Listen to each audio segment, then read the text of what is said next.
Hello, I am Stephen Yang from We Learn to Share. Well, you will not notice me from any other video since I am a new member who will teach you about IGCSE Geography. And today I'll be giving you a guide to some problem-solving skills for the assessment, which will definitely make you escape the tunnel of struggle. So to start off with, this is the big picture of how you're going to be assessed. And we have paper one, which focuses on the geographical themes and theory, which takes 45% of your overall grade.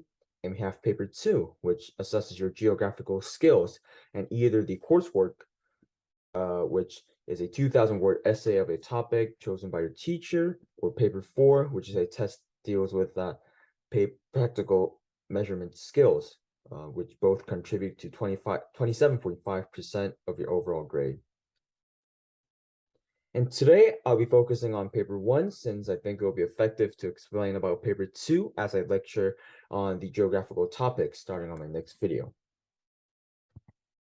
So the structure of paper one is like this. So we have the 1 to 2 mark short answer questions. We have the 3 mark, 4 mark, 5 mark, and the 7 mark paragraph questions. And you'll be having to solve 3 sets of these within an hour and 45 minutes. And the total mark is 75. And I'll be focusing on the 3 mark, 4 mark, and 5 mark questions today since the 1 to 2 mark questions really it's based on your understanding of evidence, so which really don't need a routine. You could just basically fill in what the examiner wants you to do. And for the 7 mark paragraph questions, I think it will be more effective to actually teach you guys about the case studies as we delve into each geographical theme. So today I'll be talking about 3 mark, 4 mark, and 5 mark questions. And here is an example of a 3 mark question. So let's see, the question says, describe the typical climate of an area of a hot desert. So for these kind of 3 mark questions, what you need to do is just one thing. You just generally make 3 distinct points. So what I mean by distinct is that the points do not overlap and they have their own meaning. So I'll show you an example of how to answer this question. So this is a sample response to this question. So to describe the typical climate of an area of a hot desert, I have made 3 points, of course. So the first point is that the average temperature is between 30 and 50 degrees Celsius. And the second point is, but the temperature is hot during the daytime, but cold during the nighttime.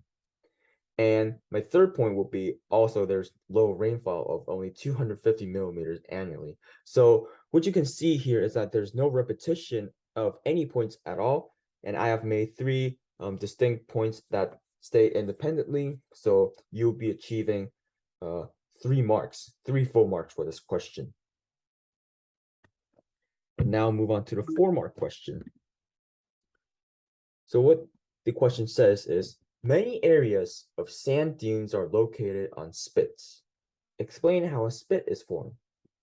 So for these 4 mark questions, we have 2 examples, but this is the first example that I will show you. So for this kind of first example, you need to be genuinely making, obviously, 4 distinct points.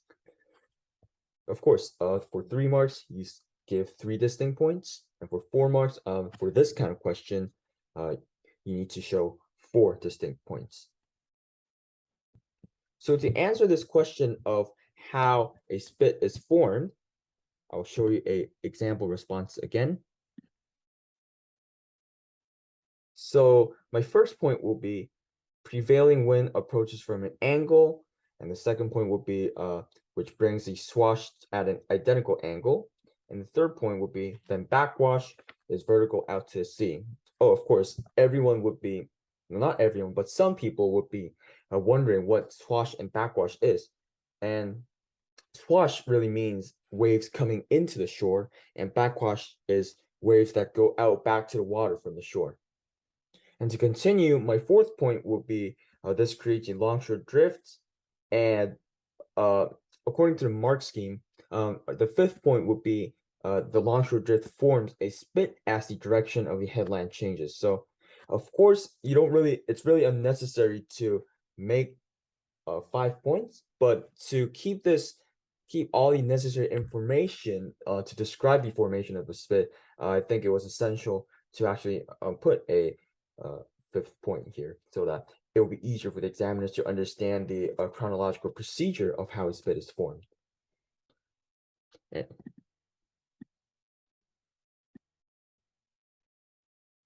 And this is another type of 4-mark question that you guys should be knowing.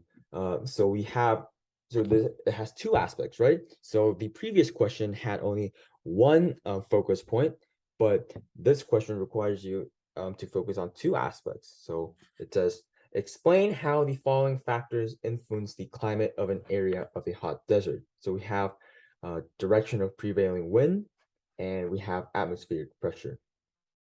So the way you need to approach this kind of 4-mark question is either you divide the points into a 2 and 2 balance, so 2 points for direction of prevailing wind and 2 points for atmospheric pressure, or you could either have 1 to 3 balance. So maybe you could have 1 point on how direction of prevailing wind influence the climate, and the other 3 points could be focused on how atmospheric pressure affects the climate of an area, and vice versa, of course.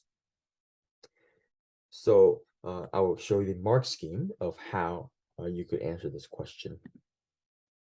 So as I said before, for the direction of prevailing winds, you have the 3 points, and for the atmospheric pressure, you have 4 possible points. So of course, you could either choose two from these mark scheme of prevailing winds and 2 from atmospheric pressure, or 1 from prevailing winds and 1 from atmospheric pressure, or vice versa. It's really up to you of how you design your answer, but please remember that you should at least make 1 point for each aspect. So you cannot have a 4 to 0 balance, then you will not get full marks. To get full marks, you should at least show 1 point in one aspect.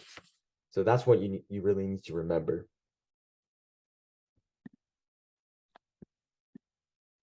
And our final question will be the 5-mark question.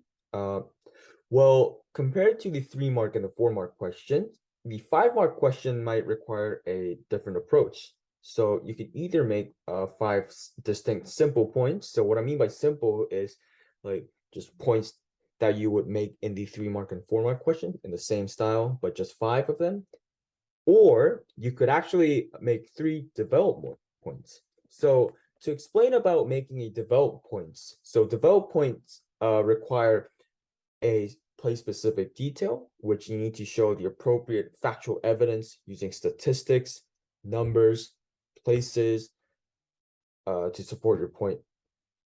But the risk of making developed points using place-specific detail is that the examiners can actually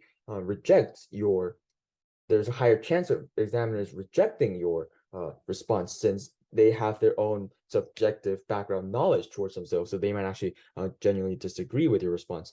And of course, having 5 simple points might actually increase your chance of not losing more marks, because let's say you have 3 developed points and 5 simple points. So let's say you lose your mark for one of the developed points, then you would lose a third of your mark. But if you only miss 1 in the 5-mark question, then you would still gain 4 marks. So it's less of a risk of solving the 5-mark question. And I will support this with the mark scheme.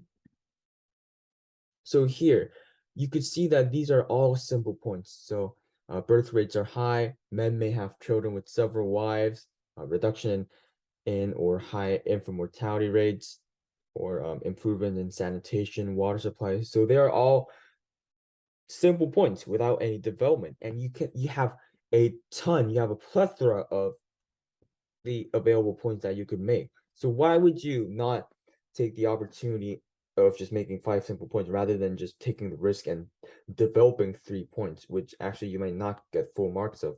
Examiners have to give you the mark if any of your responses are in the mark scheme. So I highly recommend you to just make 5 simple points since this is the safety method. And this is the end of the lecture today. It was a simple lecture since it was just an introduction of how you could respond to some paper 1 questions. And next session, I will be discussing about population dynamics. So that is topic 1, topic 1.1. And population is my favorite aspect in IGCSE Geography. So I'm sure you would find me in a more passionate status when I explain this topic. And I hope you found this lecture enjoyable and helpful. And of course, please don't forget to like and subscribe. And I'll see you in the next video. Bye.